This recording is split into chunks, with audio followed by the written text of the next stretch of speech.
My name is Bob McIlvaine.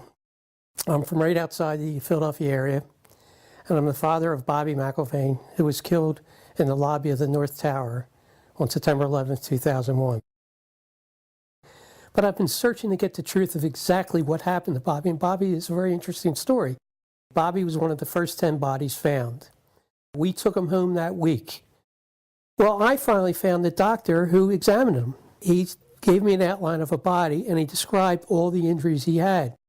But the fact is that all his injuries were in the face, the front of his face was blown off, massive cuts in his chest, and his right arm were blown off. To me, that means explosion.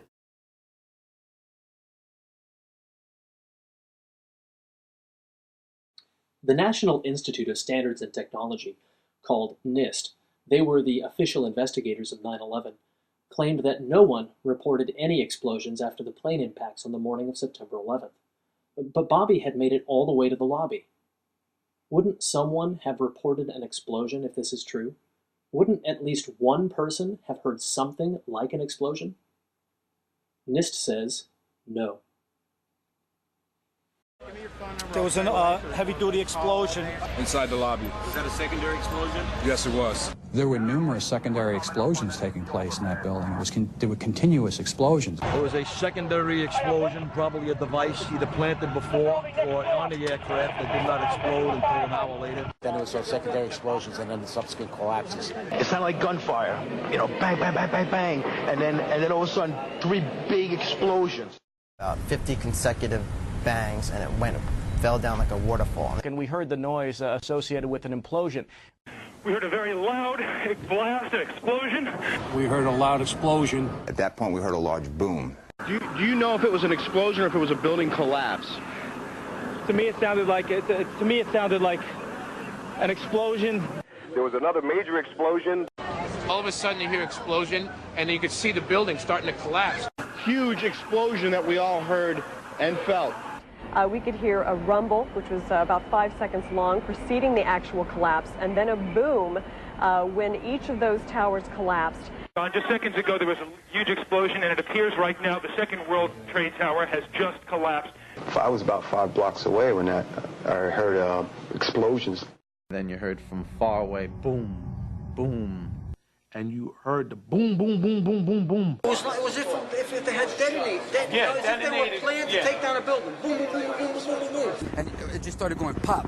It just started going boom, boom, boom, boom, boom. And he goes, how fast? I go like firecrackers. One of NIST's other excuses was that there were no blast sounds heard by witnesses or recorded. There's so many videos of witnesses from that day that report explosions. There's radio transmissions from the FDNY. We have the transcripts that were recorded, back in 2001 of all these firefighters and first responders reporting explosions. There's no doubt they were heard. In the oral histories of the emergency personnel taken down in late 2001 and early 2002, there are over 100 individuals who make comments about seeing, hearing, and feeling explosions in those buildings. These oral histories were documented well before NIST started their World Trade Center investigation in September 2002. This testimony should have caused the presumption that there was a good chance explosive residue would be found and justified testing for it, rather than the opposite. We have eyewitness testimony of firemen, policemen, news reporters, and occupants of the building to explosions, an enormous number of eyewitness testimonies. Any honest investigator would be looking at this and looking for explosives and so forth. The NIST investigation didn't go there. They just would not look for explosives. There have been explosives found in the dust and the debris, but this has been the work of independent researchers, not NIST. So, we now know for a fact that the official story from NIST, the official investigators, is absolutely wrong in at least one very important way. Could it be wrong in other very important ways? It is your duty as an American citizen to find out.